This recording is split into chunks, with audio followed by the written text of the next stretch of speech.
Hello, and welcome to this week's Tip Tuesday. I am your host, Allison Verhalen, founder and CEO of AV Writing Services. That is a V as in my initials, Allison Verhalen.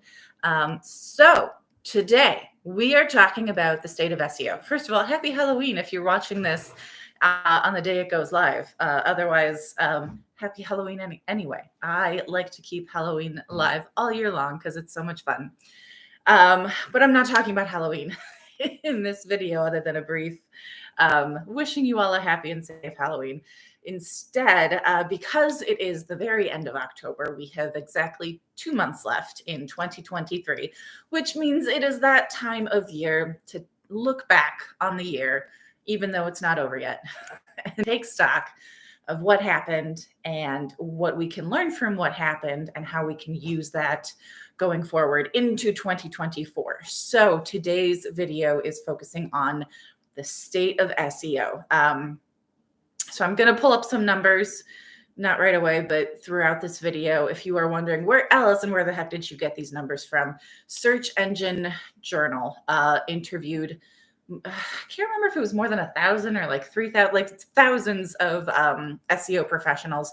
Some are just starting out. Some have been in the business for literally decades, like since the beginning of SEO. And so they interviewed them about, what's going on in SEO? What have you been doing? What do you think you'll be doing in 2024? So that's where I'm getting a lot of these numbers from. So you can check that out. Search Engine Journal, State of SEO, if you want to read it for yourself. Totally free to download. You do have to give them your email address and all that good stuff.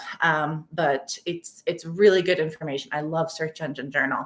And they did specify that the people they interviewed are from all over the world, but about half of them were here in the US. So it is skewed to the US. So something to keep in mind. So what did we learn in 2023? What happened other than AI? I'll get there. Don't worry. We know it's a big one. But first and foremost, content continues to reign supreme. I'm celebrating this one because I'm a content marketing strategist, and I am continually saying that it all comes down to content. Yes, there are technical things you can and should be doing to make sure that Google can scan your content, read your content, index your content, make Google's job easier. Google will make your job easier. It's a beautiful relationship. But at the end of the day, once that is done, Google is then going to scan your content and use that to try and figure out what your website is all about, where your expertise is. If you have any expertise, are you answering the questions people are asking? At the end of the day, that's what Google wants to know, because Google is trying to direct its users to content that actually helps them. So create high quality content that helps them and you'll be golden. So yes, absolutely use content. So a bunch of these SEO professionals who were interviewed, most of them said, yeah, we are focusing most of our efforts on content creation and content strategy in 2023 and going into 2024. And I was like, yay. So first and foremost, content continues to reign supreme. We have heard the phrase content is king. I like to say content is queen. Just want to let you know that has not changed. That is more true than ever. I also, never mind, I'll get into that later. Next up, Google's EAT standards. You may have heard of EAT, came out a few years ago, stands for expertise, authority, and trustworthiness, which means what Google takes into account, what it's trying to measure when it, again, reads your content is, are you an expert in your industry? Are you an authority in your industry? And are you trustworthy? And it looks at a variety of factors to try and measure those three things, including your background, your education background, your work history. Backlinks are great for building authority. Publishing consistently, I cannot say this enough, publishing consistently on your blog is huge for trustworthiness. So those all hold true. And this year, Google added an E. So now instead of EAT, it's EEAT, it's EAT standards. That first E that they tacked on to the beginning stands for experience, which I love, because even before seeing this, that Google did this, that was something I had been focused on in my business for the past year, was translating what I'm reading, translating stuff like this into my personal experience with my work, with SEO, with what I'm seeing in the world, because that is a huge way to set yourself a hugely effective way to set yourself apart from the competition is to demonstrate your experience and talk about your experience and say, this is what I've been seeing. This is why I think such and such. It's not enough to just say, okay, well, Search Engine Journal says this, so here you go. If you wanted that, you could just read Search Engine Journal's report, which I do recommend, by the way. It's a great report. But hopefully you are here to get my take on this. I think that's really where the value is, just in terms of setting yourself apart from the competition, from all the people out there saying the exact same stuff, providing the same tips and tricks. Back it up with experience and talk about why, what you have seen, why it is that you think such and such will work or not work now and or going into the future. So huge fan of that. I think, this is the thing AI can't do, right? It's one of the things AI can't do. And like I said, we will talk about AI in a minute. But it can't, it just cannot talk about experience because it doesn't have the experience. You can tell AI about your experience and have it work that in for you. But then again, you have to do that work. You have to put in that personal touch of, here's what I've been seeing, here's what it means. Now make it pretty for me, right? Absolutely believe in that. But that initial, that EEAT, it all comes from people. You can't do that with a robot. So super excited to see that. Next up, what are your goals? I ask this of all of my clients when I start writing is, what are your goals? SEO professionals more and more, especially the really effective ones, are getting better and better at aligning what they're doing with specific business goals, right? And I was just talking to someone right before doing this video where we were talking about serving our clients and trying to get, traffic to the website. He said when he worked in corporate, people didn't even talk about conversions. That wasn't even a word that they used. It was just get people to the website, get them to subscribe. If they unsubscribe, we'll just get someone else in there. It wasn't about serving the client. It wasn't about providing value. It was just about getting people in the door. That was it. That was their end goal. That is not my end goal for my business. I don't think I've ever worked with a client where that has been their end goal either. So I do like to talk about this as far as the fact that, getting people to your website is step one. That's just the first step. That's just attracting them in there and getting them there. Then you have to create content that they actually want to read or watch, as the case may be, and then convert them into leads. And that's what's going to help drive your business and build your business. So keep those goals in mind and figure out how SEO can support those goals. SEO is so much more than just getting traffic to your website. It's a good start. Don't get me wrong. You do need people to know who you are and what you're doing in order to build your business. And that often means showing up when people are looking for you. But that's not the end of the journey. That's the very beginning of the buyer journey. So keep those goals in mind and have a way to make sure that your SEO strategy is supporting those goals. Speaking of which, how are we doing that? Automation. So when it comes to implementing artificial intelligence in their work, SEO strategists said they were most looking forward to making the most of generative AI for content generation and content audits, which I thought was interesting. I'm sure you probably know by now how I feel about AI and content generation. Not great. I really don't feel great about using it to create content, copy, paste, put it up on the website. You're good to go. Don't do that. What you can do is use it to do some of the boring stuff, some of the tips, tricks, how to. Anyone can look up how to do something, including a robot, right? But again, that EEAT, that is where the gold is. So use generative AI to come up with that boring stuff, come up with the tips and tricks, and then you have to write in what's the story around it. Robots are not good at writing stories. I've tried this with ChatGPT. It's not good at writing stories, and it's really bad at coming up with calls to action. They're in some cases actively discouraging people from taking the next step in the buyer journey. So really don't rely on AI for the call to action. Rely on it for, again, the boring stuff, the tips, the 3 ways to, the reasons you need to worry about such and such, right? That's what AI is good at. But the story, the experience, the expertise, the authority and trustworthiness, that has to come from you. So I do believe that for some people, not for me, I'm a fast writer. I know that I'm an outlier in that regard. I do not find that ChatGPT makes my writing any faster. But it can help a lot of people with that. And what I do use ChatGPT for is coming up with ideas, is making sure that, if I've got that, I call it blinking cursor syndrome, right? Where you're just staring at that blinking cursor and you can't, for the life of you, figure out what to say next. Having ChatGPT create something for you, and then you've got something to work with, is a great way for me, at least, to get those creative juices flowing. So that's how I use ChatGPT. Content audits. I would like to know how these people are using AI for content audits, because that is a super labor intensive process.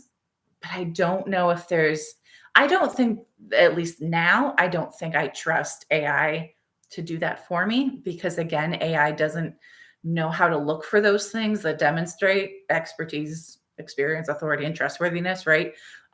It does do some of that, right? Because Google does use AI, but Google also uses a fair amount of real humans reading content and determining these things. So I would be interested to see how people are doing this. And my thing about AI, especially now, is it needs human oversight, right? That's a big reason that I say never just copy and paste anything AI gives you. Massage it, work with it, make sure it works with your brand, make sure it's going to help you accomplish your goals for your business. Then once you've done all that, then you can take that and publish it onto your website or in your newsletter or wherever, or social media, whatever. But don't just take what AI gives you, because A, it's frequently wrong. And B, like I said, it's just not very good. So keep all of that in mind. So I wonder if there's really a way to have that oversight with content audits without just redoing the same work that that AI is doing.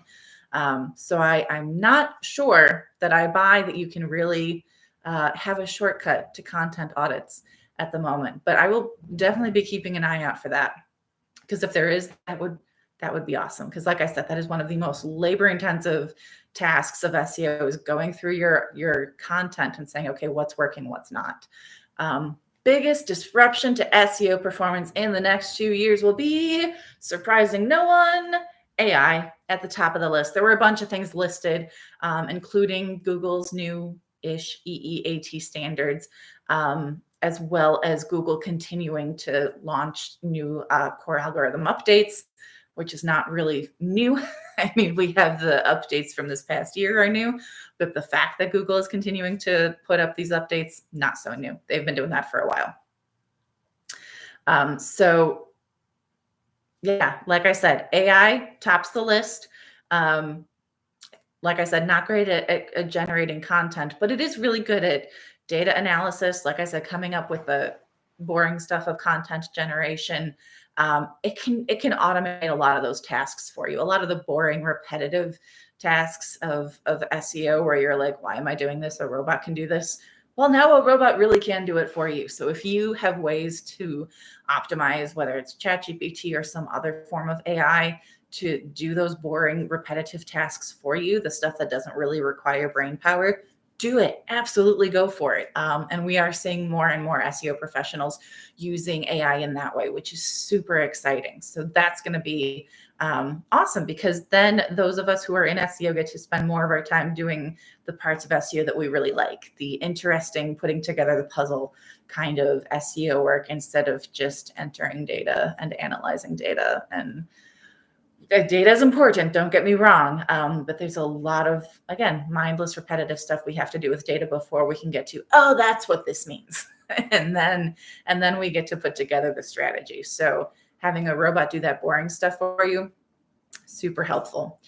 Biggest shifts in the SEO industry in 2023, again, ChatGPT. Google's EEAT standards, as well as Google phasing out third-party cookies, which I'm not even sure I believe is happening at this point, because Google keeps saying that it's been saying for like 5 years now that it's gonna phase out third-party cookies. And they keep pushing it back and back and back, and I've stopped believing that it's ever gonna happen. So I'll believe it when I see it. And zero-click search results.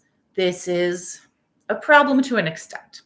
So what the zero-click search result is, for example, searching a recipe or a conversion is super common, right? You need to know how many teaspoons go into a tablespoon.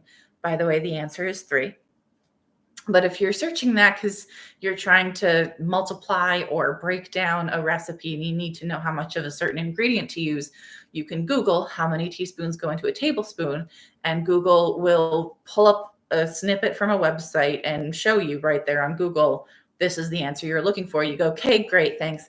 Actually, I did this not too long ago with a book I was looking up, because it is set in a world of a book that I have on my bookshelf for years and years and have not gotten around to reading. And now the author has another series of books that take place in the same world, not necessarily a sequel, but in the same world. So I asked Google, do I need to have read that other book before I can read this book? And it gave me a snippet to someone's review of the book that said, I went into this not reading the first book, still enjoyed this book. Don't think you need to read that first book to read this one and enjoy it. I was like, okay, great. That's what I need to know. Did not have to click through to their website. Did not have to read the full review. I don't like to read reviews before reading a book that I know I'm going to read anyway, because I like to go in completely cold. So I didn't have to do that. So that is an example of a zero-click search, which is great for the user when it's a short, quick question with a short, simple, straightforward answer. With the more complicated stuff, zero-click is not going to do it. Then we have to click through and actually get the answer that we're looking for in that longer, more in-depth content. So what does that mean for us as search engine marketers who are trying to get people to our website so we can capture that lead, get them to take that next step in the buyer journey, whatever that next step may be? What does that mean for us? Well, what that means for us is that we need to focus on that long, in-depth content. If someone is looking for a short and sweet answer and that's all they need, then fine. Let them take that short, sweet, straightforward answer. Work with it, make it really easy for them to find that, make it really easy for Google to find that answer, and then they can get on with their day. But there will always be people, especially in professional services industries, there will always be people who are looking for a longer answer, who really want to dive deep into a topic, who really, without reading a whole book on it, or maybe they do want to read a whole book on it, in which case maybe you have a whole book on it. But if they really want to know more about a topic, they will click through and read more about it. So absolutely keep that in mind. Don't think that you are screwed just because Google is focusing on these zero-click search results. There are going to be times where that's inevitable and people won't click through to your website. But with the right prospects who really want to know more, they'll have to click through to get all the information they need. So again, make sure that you have all the information they need. That those ultimate guide style blog posts are still super valuable, again, for SEO as well as for the real life people finding your website. So make sure you are covering everything there is to cover on that topic. So when people come to your website, no matter what it is they're looking for, they're going to find it. All right. Conclusion. What do we do about all this information, right? How are we going to weather the storm? Always a good idea to keep an eye on new technology and emerging trends in the industry like AI. But at the end of the day, content that answers people's questions, making that content easy for Google to scan and access and index, that's still where it's at. Google is just getting better and better with all these updates at identifying high quality content that answers people's questions. So most people who are focusing on the basics of SEO actually find that those Google updates improve their search rankings. It's the people who are trying to game the system that end up falling behind after a Google update. So don't try to game the system. Like I said, there are tips and tricks and tactics you can use, absolutely. But at the end of the day, it's all about making it easy for Google to access your site and the right content on your site, and making sure that content is high quality and published regularly and actually answers the questions people are asking. Do that, you should be golden. If you have any other questions, you can reach out to me. You can leave me a comment here. You can go over to my website, which is AV, as in my initials, Allison Verhalen. That is avwritingservices.com. That is it. Have a great week and happy blogging, everyone.